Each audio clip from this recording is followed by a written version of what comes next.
Hello, if you want to set up the alarm clock on Samsung Galaxy Z Flip 6, first you need to open the clock app.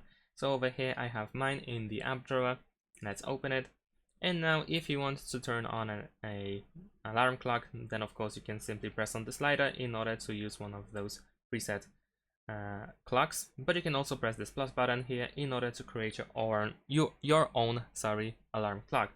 So you can choose the time, and then you can, let's say, change on which days of the week the alarm should go off. So you can select specific days, or you can select every day, like so. You can set the name for the alarm.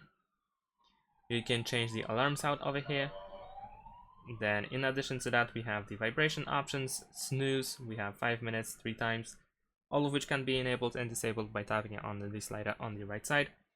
And we also have the alarm background, and we can, I assume, change the background. So if you press background, then over here you can set a different background. You can also use one of your photos from your gallery, and then you can press done in the top right corner, and then you can press save. And there we go, we have our alarm set up.